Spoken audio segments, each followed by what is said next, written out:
Imagine waking up in a world where nothing ever changes, a place where time seems to have forgotten its march forward. The village of Marrow's End is just such a place, a forgotten corner of the world where even the air feels heavy with the weight of endless routine.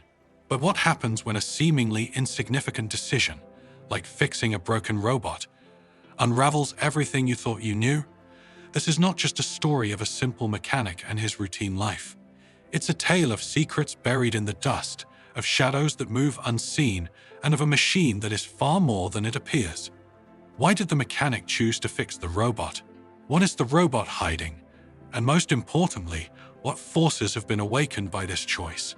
As you dive into this story, prepare yourself for a journey that will challenge your understanding of fate, purpose, and the line between man and machine. The village of Marrow's End was as unremarkable as its name suggested, a place where time seemed to have forgotten to march forward. The roads were cracked and faded, the dust stirred only by the occasional passing of a tired traveler or the wind's indifferent caress. The villagers lived simple lives, their days marked by the steady rhythm of manual labor and the solace found in routine. It was a place where nothing ever truly changed, where the past lingered in the air, clinging to every surface like the grime that covered the tools in the village's only workshop. This workshop belonged to a man known simply as the mechanic. He was a quiet, solitary figure with a face weathered by years of tinkering with machines that the rest of the world had long since discarded.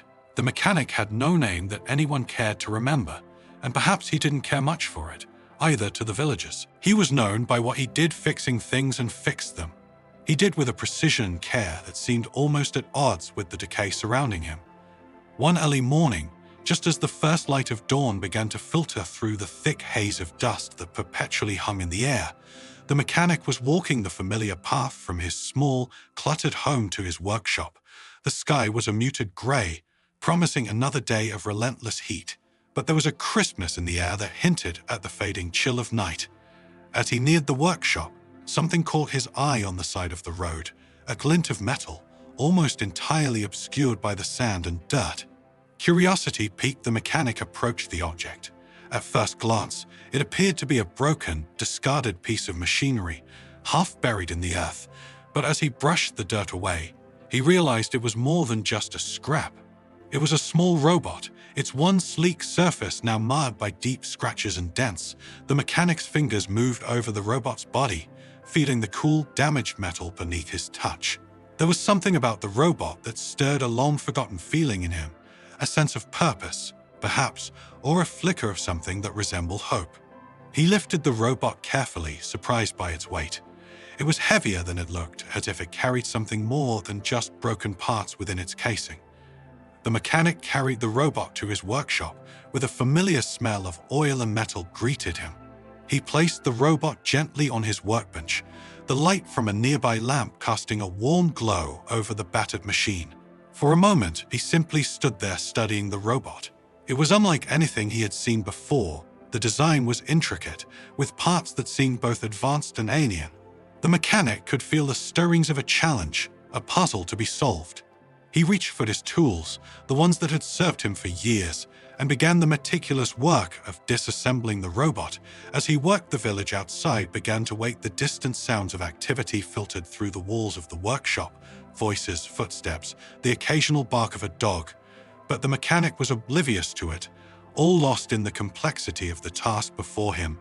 Hours passed, marked only by the shifting angle of sunlight that crept through the grimy windows. Piece by piece, the robot began to reveal its secrets. The mechanic found circuits and components that he couldn't immediately identify. Technology that seemed to operate on principles beyond his understanding, yet his hands moved with a precision that belied his lack of knowledge, guided by an instinct born from years of experience. It was late in the afternoon when he finally reached the core of the robot. His breath caught in his throat as he uncovered a small crystalline structure embedded deep within the machine. The crystal pulsed faintly with an inner light, its glow almost imperceptible at first. The mechanic leaned in closer, his curiosity. Now fully engaged, he had never seen anything like it. A power source, perhaps, or something even more enigmatic. Without fully understanding why, he knew he had to repair the robot. It was no longer just about the challenge or the mystery. It had become something more personal. The mechanic began the painstaking process of reassembling the robot, replacing damaged parts, realigning circuits, and carefully reintegrating the crystal into its core. As the sun dipped below the horizon, casting long shadows across the workshop, the mechanic connected the final wire for a moment. Nothing happened. He stared at the robot, willing it to come to life, to give him a sign that his work had not been in vain. Then, with a faint whirring sound, the robot's eyes flickered to life. The mechanic took a step back, his heart pounding in his chest. The robot's gaze met his own. For a moment, the world outside the workshop seemed to fade away. There was an intelligence in those eyes, something that went beyond mere programming. The mechanic felt a strange connection, as if the robot was not just a machine, but a being capable of thought, perhaps even emotion. "Hello," the mechanic whispered, half to himself, half to the robot. It was a ridiculous thing to say, and yet it felt right. The robot's eyes glowed brighter, and for a moment, the mechanic thought it might respond, but instead it simply blinked, a slow, deliberate motion that seemed almost thoughtful.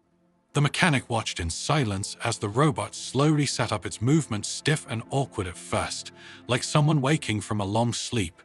He could see now that the robot was more than just a machine. It was a work of art, a marvel of engineering. But there was something else, something that made the hairs on the back of his neck stand on end. The crystal in the robot's chest pulsed with a steady rhythm, like a heartbeat, and with each pulse, the robot seemed to grow more aware. As the robot adjusted to its new surroundings, the mechanic realized that he had only scratched the surface of its potential. There were layers upon layers of complexity hidden within its circuits, secrets that he couldn't even begin to fathom. But as night fell and the workshop was bathed in the soft glow of the robot's eyes, the mechanic knew one thing for certain: his life would never be the same. The next morning, the mechanic woke to find a robot standing by the window, its gaze fixed on the village beyond.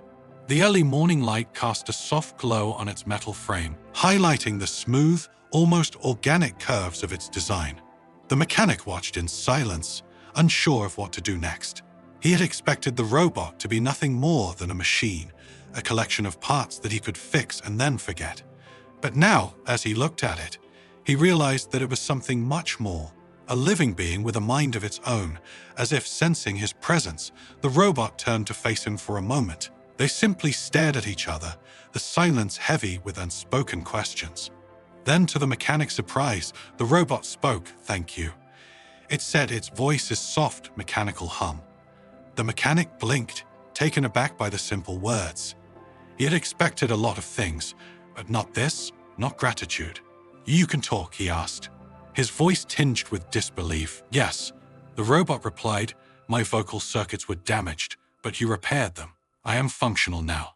The mechanic nodded slowly, trying to process this new development. What's your name?" The robot tilted its head slightly, as if considering the question. "I do not have a name," it said finally. "I was not given one." The mechanic frowned.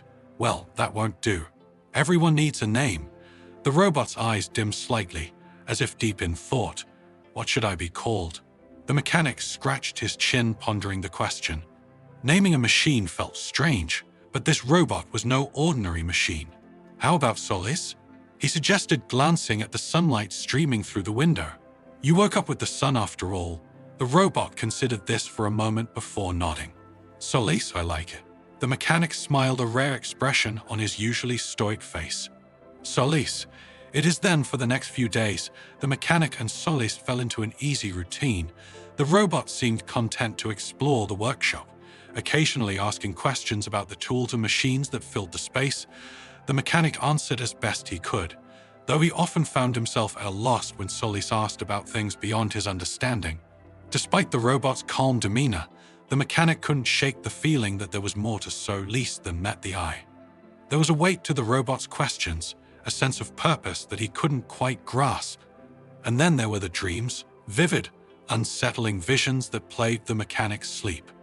He dreamed of vast alien landscapes, of towering structures that defied logic, and of a darkness that seemed to stretch on forever in these dreams. Solis was always there, standing at the center of it all, watching with those unblinking eyes, The mechanic would wake in a cold sweat, the images lingering in his mind long after he opened his eyes.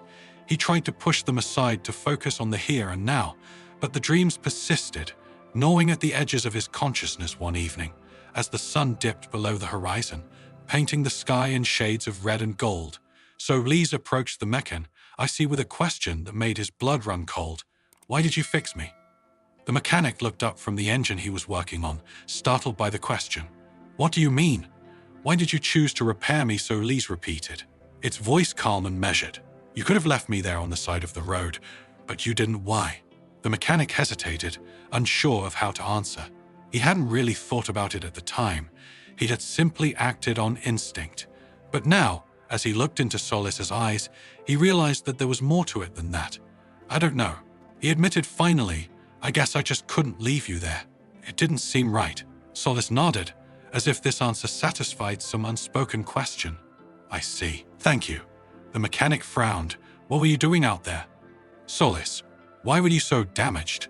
Solis was silent for a moment, its eyes dimming, as if searching its memory.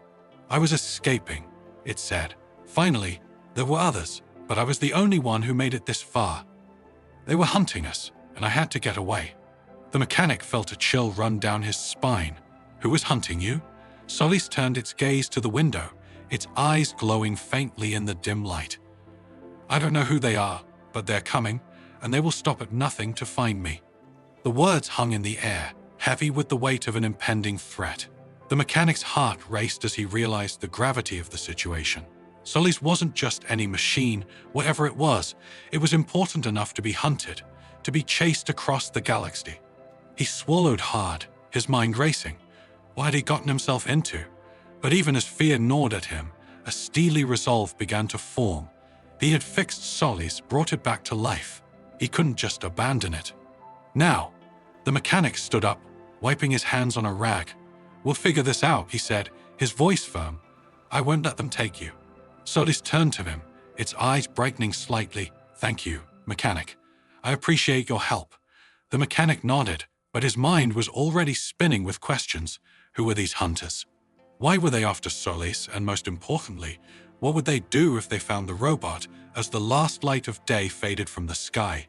The mechanic felt a sense of foreboding settle over him.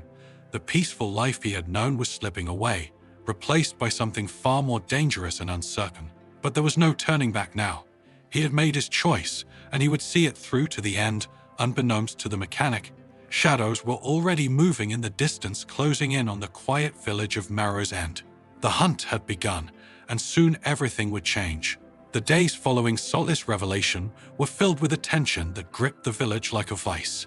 The mechanic, once content in his solitary existence, now found himself watching the horizon with a growing sense of dread. Each morning he would awaken to the sound of silence, a silence that seemed to grow heavier with each passing day, as if the very air knew of the danger lurking just beyond the village's borders. Solis had grown more active since that fateful conversation. The robot spent hours in the workshop, its hands moving with a purpose that the mechanic could only guess at. It was building something small, devices, strange and intricate, with components the mechanic had never seen before. When asked, Solis would only say that they were necessary, that they would help protect the village when the time came. The mechanic didn't ask further. He trusted Solis, though he couldn't explain why. There was something about the robot's calm efficiency, its quiet determination, that reassured him, even as his fear mounted. But the villagers were not so easily placated. They noticed the mechanic's unusual behavior, his furtive glances, the way he seemed to be carrying a burden that no one else could see. Whispers began to circulate, rumors of strange lights at night, of odd noises coming from the workshop, of a presence that had unsettled the very air one evening. As the sun dipped low and the village was bathed in the dim, golden light of twilight, a group of villagers gathered outside the mechanic's workshop.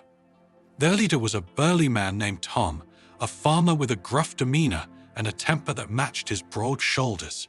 Tom had known the mechanic for years, but even he was unnerved by the recent changes. Mechanic Tom called out, pounding on the door with a heavy fist. "Come out here.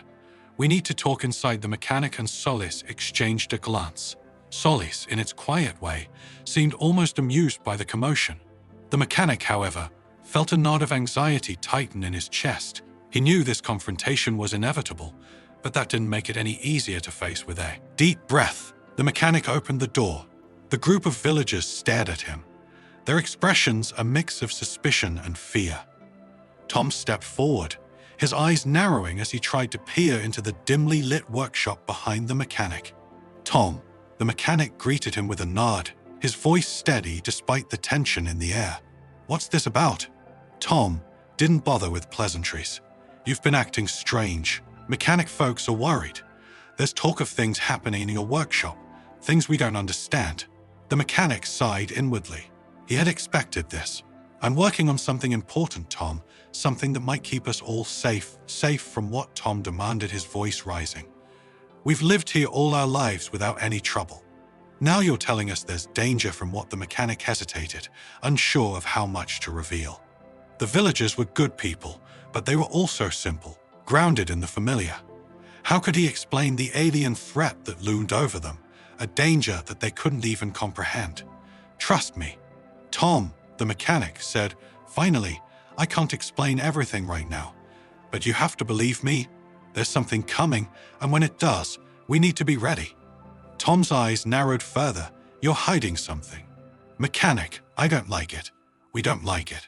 You've always been one of us, but now you're different." Before the mechanic could respond, Solis stepped forward from the shadows. The villagers recoiled slightly at the sight of the robot, their fear palpable. Solis' eyes glowed softly in the twilight, and when it spoke, its voice was calm and measured, yet somehow it carried an authority that silenced the crowd. "The mechanic speaks the truth." Solis said, its words clear and precise.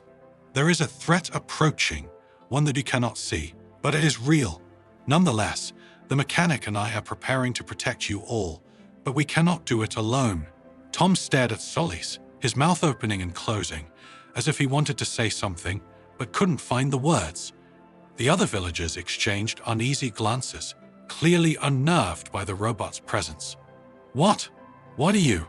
Tom finally managed to ask, his voice shaking slightly. Solis paused, its eyes dimming briefly, as if considering the question. "I am Solis. I was created to serve, to protect, and that is what I will do." The simplicity of Solis' answer seemed to disarm Tom, who shifted uncomfortably on his feet. The villagers were silent, waiting for someone to make the next move. The tension hung thick in the air, the future of the village teetering on the edge of a knife. Finally, Tom spoke, his voice low but firm. "Mechanic, if you say this, Solis is here to help, then we'll trust you. But you need to tell us what's going on. We deserve to know." The mechanic nodded slowly. "I promise, Tom, when the time comes, you'll know everything. But for now, you have to trust me." There was a long pause as Tom weighed the mechanic's words. Then with a reluctant nod, he turned to the other villagers. "We trust the mechanic," he said, though it was clear that his words were as much a command as a reassurance. "He's one of us, and he's never steered us wrong before." The villagers murmured in agreement, though their fear hadn't entirely dissipated as they began to disperse. Tom gave the mechanic one last searching look before following the others back to their homes. As the night settled in, the mechanic closed the door and turned to Solis. The robot was already at work, its fingers deftly assembling another small device on the workbench. The mechanic watched in silence for a moment, his mind heavy with the weight of what was to come. "They're scared," the mechanic said quietly, more to himself than to Solis. "They should be." Solis replied without looking up. "Fear could be a powerful motivator. It may drive them to action when the time comes." The mechanic sighed, rubbing his tired eyes. "I just hope we're ready." Solis paused, its hands stilling for a moment. "We will be, but you must prepare yourself. Mechanic, the days ahead will test you in ways you cannot yet imagine." The mechanic glanced at Solis, a wry smile, tugging at the corners of his mouth. "Is that supposed to make me feel better?" Solis tilted its head slightly, and though it had no expression, the mechanic could almost sense the robot's attempt at humor. "No, but it's the truth." The mechanic chuckled softly, though there was no real humor in it. "Fair enough." As the night deepened, the two continued their work in silence, the only sound a soft clink of metal, and the occasional hum of machinery outside the village was quiet. the stars above twinkling in a sky so vast it seemed to swallow the world whole. But beneath that serene surface, a storm was brewing, one that would soon engulf the village and everyone in it. And when it did, nothing would ever be the same. The air in Marrow's End was thick with tension as the dawn broke on what the villagers would later remember as the most fateful day in their history. The mechanic and Solis had worked tirelessly through the night, preparing as best they could for the inevitable clash. The devices that Solis had constructed, small, unassuming things that hummed with an unseen energy, were placed strategically around the village, their purpose known only to the robot. The mechanic, though uncertain of what lay ahead, trusted Solis's judgment, yet gnawing fear persisted in the back of his mind. What if all their preparations weren't enough? He couldn't shake the feeling that something crucial was eluding him, a missing piece to a puzzle he hadn't yet fully understood. As the sun rose higher, painting the sky in shades of orange and pink, a low rumble echoed through the village. The ground trembled slightly, a prelude to what was coming. The villagers who had tried to carry on with their day despite the unease hanging over them froze. They exchanged fearful glances. Their eyes drawn to the horizon from the outskirts of the village, a dark shape began to emerge, a sleek, angular craft hovering just above the ground. Its metallic surface gleaming ominously in the morning light, it moved with a predatory grace, gliding silently towards the village center, where the mechanic and Solis stood waiting. The craft came to a halt, and a section of its hull slid open with a hiss from within. Figures clad in black armor emerged, their movements precise and calculated. These were no ordinary soldiers. They moved with the confidence of those who had done this many times before. Their helmets obscured their faces, but there was no mistaking the menace in their posture. The leader of the group stepped forward, his voice amplified by a device built into his helmet. "You have something that belongs to us," he said, his tone cold and devoid of emotion. "Surrender the robot, and we will spare your village." The mechanic's heart pounded in his chest. His mind raced, weighing the impossible choice before him. He could give them Solis and perhaps save the villagers, but at what cost? Well, he could refuse and risk everything. He glanced at Solis, who stood motionless beside him, its eyes dim but alert. Before the mechanic could respond, Solis spoke its voice, cutting through the tension like a knife. "You have no claim over me. I am not your property." The leader of the soldiers tilted his head slightly, as if amused by the defiance. "You were designed to serve. You are a tool, nothing more. Tools do not make demands." So Lisa's eyes brightened, the crystal in its chest pulsing with a renewed intensity. "I am more than a tool. I have chosen my path, and it is not with you." The leader's stance stiffened, and the mechanic could sense the shift. Violence was imminent. But then something clicked in his mind. The missing piece fell into place, and he understood this wasn't just about the technology Solis possessed. It was about control. The soldiers were expecting resistance, but not in the way the mechanic now envisioned. He leaned closer to Solis, speaking in a low voice only the robot could hear. "Solis, the devices, they're not weapons, are they?"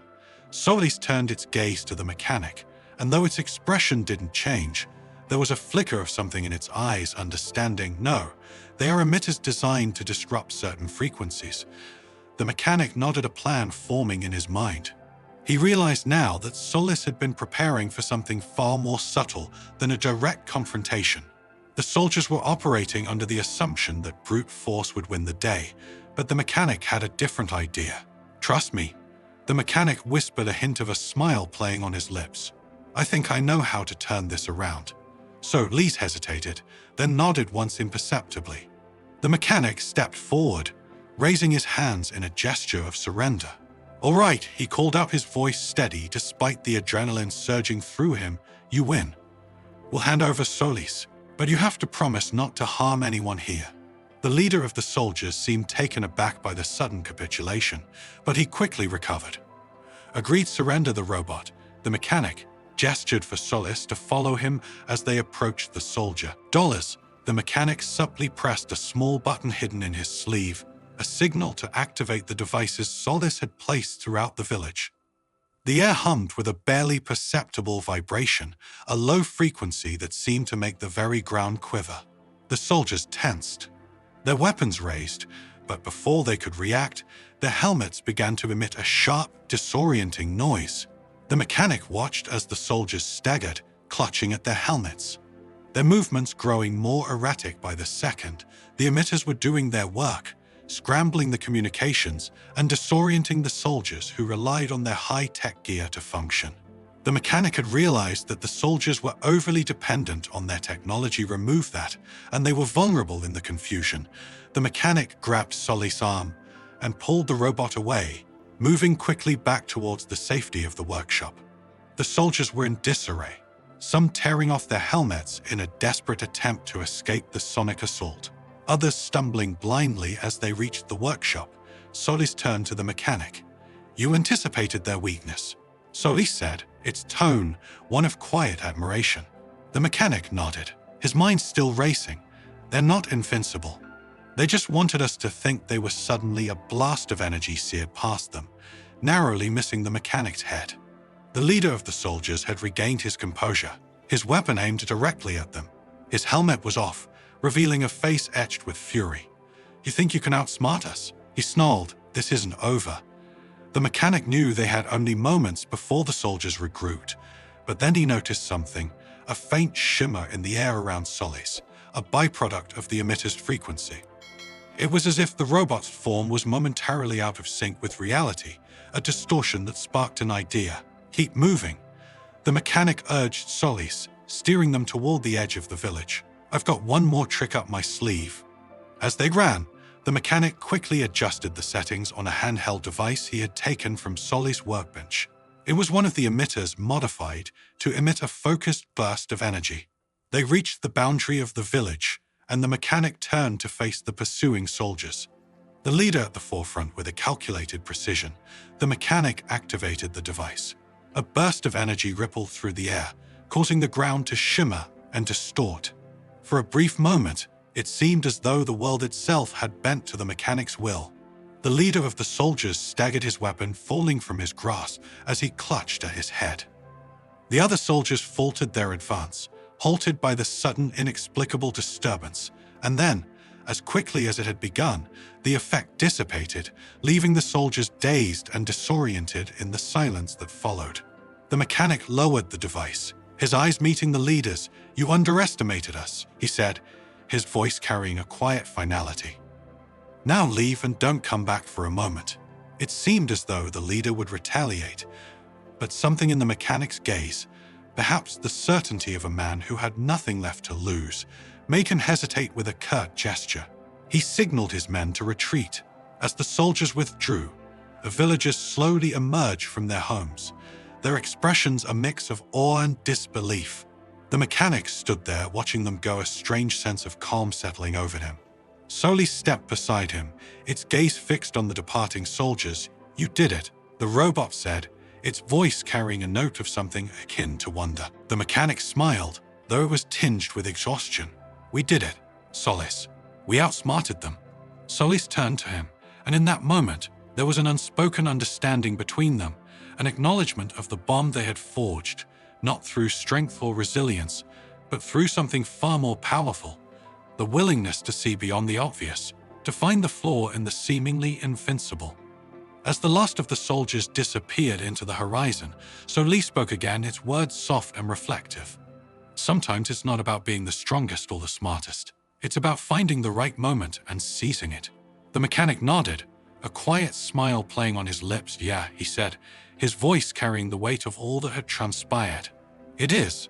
And with that, the village of Marrow returned to its quiet existence, the events of the day already beginning to fade into memory. But for the mechanic and Solis, the bond they had formed and the lessons they had learned would remain. For in that moment, they had not just survived, they had outwitted those who sought to come. Troll them, and in doing so, they had claimed a victory that was theirs alone. As the sun sets on Marrow's End, one thing is certain: the mechanic's life will never be the same. The robot, Solis, has brought more than just mystery into his world. It has brought a threat that looms larger with each passing day. What was once a simple, uneventful life is now filled with questions that demand answers.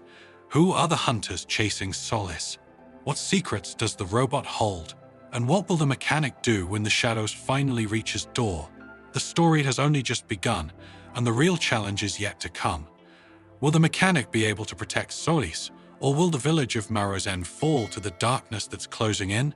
Stay tuned to find out, because this is one tale that's far from over.